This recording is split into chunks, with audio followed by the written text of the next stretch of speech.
1월 25일 월요일입니다.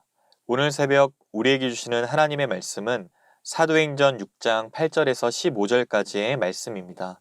스데반이 은혜와 권능이 충만하여 큰 기사와 표적을 민간에 행하니 이른바 자유민들 즉 구레네인, 알렉산드리아인, 길리기아와 아시아에서 온 사람들의 회당에서 어떤 자들이 일어나 스데반과 더불어 논쟁할세. 스데반이 지혜와 성령으로 말함을 그들이 능히 당하지 못하여 사람들을 매수하여 말하게 하되 이 사람이 모세와 하나님을 모독하는 말을 하는 것을 우리가 들었노라 하게 하고 백성과 장로와 서기관들을 충동시켜 와서 잡아가지고 공회에 이르러 거짓 증인들을 세우니 이르되 이 사람이 이 거룩한 곳과 율법을 거슬러 말하기를 마지 아니하는도다. 그의 말에 이 나사렛 예수가 이것을 헐고 또 모세가 우리에게 전하여 준 규례를 고치겠다 함을 우리가 들었노라 하거늘 공회 중에 앉은 사람들이 다 스데반을 주목하여 보니 그 얼굴이 천사의 얼굴과 같더라. 아멘. 사도행전 6장을 마무리하며 일곱 집사 가운데 한 사람인 스데반이 사내들인 공회에 고소된 사건을 소개하고 있습니다. 앞선 본문에서 초대교회가 성장하는 가운데 생겨난 구제의 문제를 위해 일곱 집사를 선출한 내용과 더불어 그 이후에 교회가 더욱 비약적으로 성장했음을 다루었다면 오늘 본문은 스데반을 주목하고 있습니다. 8절입니다. 스데반이 은혜와 권능이 충만하여 큰 기사와 표적을 민간에 행하니 스데반은 구제사역을 감당했을 뿐만 아니라 병든 사람들을 고치는 큰 기사와 표적을 행하기도 했습니다. 사실 오순절 성령 강림 이후에 초대교회에서는 큰 기사와 표적을 12사도만이 행하였는데 이후로 12사도들로부터 안수를 받은 스데반과 빌립 집사 같은 영적 지도자들도 이러한 일을 감당했음을 보여줍니다. 또한 성령이 충만했던 스데반 집사는 복음 증거에도 열심이었습니다. 당시 디아스포라 유대인들이 모이던 회당에서 복음을 전하며 그들과 논쟁하기까지 했습니다. 9절에 이른바 자유민들, 즉 구레네인, 알렉산드리아인, 길리기아와 아시아에서 온 사람들의 회당에서 어떤 자들이 일어나 스데반과 더불어 논쟁했다고 말합니다. 아마도 이들은 스데반의 믿음에 동의할 수 없었고 그래서 스데반을 공격합니다. 그러나 스데반을 이기는데 실패하죠. 10절입니다. 스데반이 지혜와 성령으로 말함을 그들이 능히 당하지 못하여. 성경적이고 논리 정연하게 말하는 스데반의 언변에 그들은 반대 논리를 한마디도 펴지 못했던 것입니다. 바로 성령의 충만한 역사로 말미암은 하나님의 지혜였습니다. 예수님께서도 누가복음 12장에서 성령의 도우심을 또 누가복음 21장에서는 지혜의 도움을 제자들에게 약속하셨습니다. 도무지 스데반의 기세를 꺾을 수 없었던 일부 디아스포라 유대인들은 이제 음모를 꾸며 스데반을 고소하기에 이릅니다. 먼저 사람들을 매수하였습니다. 이들에게 매수당한 사람들은 이 사람이 모세와 및 하나님을 모독하는 말을 하는 것을 우리가 들었다고 말합니다.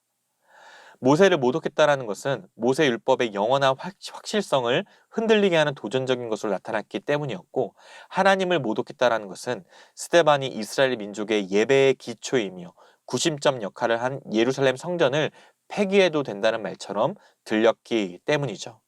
이러한 내용은 당시 종교 지도자들의 주요한 권리의 핵심을 강하게 찌른 것이나 마찬가지였습니다. 그러자 사람들을 선동하여 거짓말을 하게 했던 것입니다. 스데반의 적대자들은 자신들의 힘만으로는 스데반을 당해낼 수 없게 되자 유대교 내에 공권력을 동원하였고 그렇게 하기 위해서 백성들을 충동시켰습니다. 12절에 백성과 장로와 서기관들을 충동시켜 와서 잡아가지고 공회에 이르렀다고 말하는데 유대인의 입법과 사법을 총괄하는 사내들인 공회로 스데반을 끌고 갑니다. 그곳에서 거짓 증인을 세우기까지 하죠.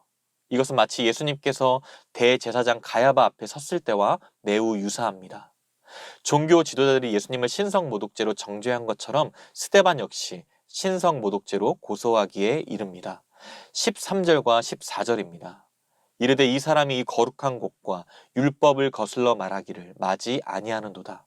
그의 말에 이 나사렛 예수가 이곳을 헐고 또 모세가 우리에게 전하여 준 규례를 고치겠다 함을 우리가 들었노라 하거늘. 이들은 매우 치밀하게 스데반을 공격합니다. 사내들인 앞에 세워진 거짓 증인들은 스데반이 성경과 율법을 공격했다고 거듭 주장했으며 더욱이 예수를 반율법적 이단 세력의 주동자로 몰아붙였습니다. 이는 곧 그리스도인들에 대한 적대감을 드러낸 것입니다. 사실 유대교나 예루살렘 거민들에게 성전에 관한 문제는 상당히 민감했습니다. 왜냐하면 많은 이들이 성전으로 생계를 유지하며 살아가고 있었기 때문입니다. 예루살렘 성전 유지와 또 거기서 드려지는 예배를 세계 각처에 또 흩어진 디아스포라 유대인들로부터 막대한 헌금이 제공되고 있었기 때문에 매 절기마다 성전 순례자들이 많은 돈을 이 도시에서 소비하고 돌아갔기에 그 도시 사람들에겐 가장 중요한 수입원이었습니다. 따라서 종교 지도자들은 성전을 공격하다는 소리를 듣자마자 곧바로 스데반을 소환한 것입니다. 그러나 스데반은 성전의 멸망을 주장하거나 율법을 고치겠다고 주장한 것이 아니었습니다. 율법과 하나님을 모독한 일은 더더욱 없었습니다. 단지 그는 예수 그리스도의 구속 사역의 핵심을 통해 더 이상 성전이 필요 없다는 진리를 말했을 뿐이며, 또한 너희가 이 성전을 헐라 내가 사흘 동안에 일으키리라는 예수님의 십자가 사건과 부활 사건의 말씀을 인용하여 자세히 설명했던 것입니다. 그런데 유대 종교 지도자들은 복음의 진리를 전혀 알지도 깨닫지도 이해하지도 못하고 도리어 거짓으로 스데반을 고소하여 사형에 처하려는 어처구니 없는 일이 벌어졌습니다. 하지만 이런 상황 가운데서도 생명의 복음에 대한 확신과 기쁨으로 가득 찬 스데반은 전혀 흔들리지 않습니다. 오히려 그의 얼굴은 빛이 나고 있었습니다. 15절입니다. 공회 중에 앉은 사람들이 다 스데반을 주목하여 보니 그 얼굴이 천사의 얼굴과 같더라. 거센 방해 공작 앞에서도 스데반은 오히려 평온하고 담대했습니다. 성경은 스데반의 얼굴이 천사처럼 밝고 빛나며 은혜가 넘치는 모습이었다고 말합니다. 유대교에서는 당시 극히 경건했던 사람들을 종종 천사와 닮았다라고 칭합니다. 그러나 성령이 충만했던 스데반은 그 순수한 영적 은혜가 가득하여 확신에 차 있었고 그 온화함과 용기에 찬 모습을 사방에 보여주었다는 것을 나타내고 있습니다. 오직 하나님의 임재로, 하나님의 그 거룩하신 영광으로 충만해 있었습니다. 사랑하는 성도 여러분, 오늘 스데반의 소개와 아울러 그가 핍박을 당하는 모습은 곧 이어 전개될 스데반의 설교의 배경이 되고 있습니다. 스데반은 복음을 증거하고 병자를 치료하며 사도의 사역을 잘 수행하였습니다.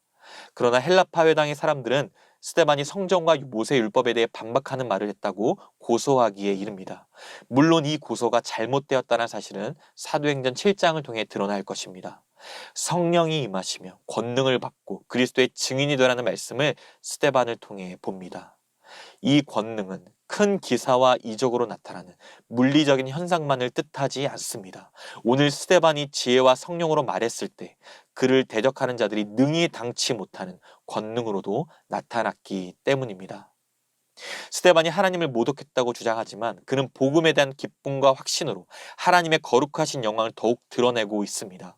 오히려 복음 확장의 역사가 일어나고 있는 것이죠. 하나님의 역사는 이처럼 죽음의 위협과 박해 속에서도 여전히 일하고 계십니다. 억울하고 힘겹고 버거울지라도 어떠한 상황에서도 스데반처럼 빛나는 모습을 지닐 수 있기를 바랍니다. 생명의 복음으로 인한 기쁨과 확신으로 하나님의 영광을 나타내는 복된 삶이 되시기를 주님의 이름으로 축복합니다. 기도하겠습니다. 하나님 아버지, 은혜와 사랑을 감사드립니다. 오늘 스데반이 은혜와 권능이 충만하여 복음을 증거하다가 모함에 빠지고 억울한 일을 당했어도 성령의 그 충만한 얼굴로 빛이 났던 것처럼 생명의 복음으로 인한 기쁨과 확신이 우리의 모습에도 가득 넘치게 하여 주시옵소서. 그래 어떤 상황에서도 복음을 담대히 증거하게 하시고 하나님의 영광을 나타내는 삶이 되도록 은혜를 베풀어 주시옵소서. 오늘 이 하루도 이번 한 주간도 성령의 역사를 통해 새로워지고 구원에 합당한 삶이 되도록 인도하여 주시옵소서. 감사드리며 살아계신 예수 그리스도의 이름으로 기도드리옵나이다. 아멘. 개인적으로 기도하실 때 오늘 주신 말씀을 붙들고 기도하시고 주간 기도 제목을 따라 부상과 민족을 위해 이번 한 주간의 승리를 위해 기도하겠습니다. 한국교회 영적 부흥을 위하여 말씀과 기도로 승리하는 이번 한 주간이 될 수 있도록 마지막으로 코로나19 신부상교회 공동기도문으로 함께 기도하겠습니다.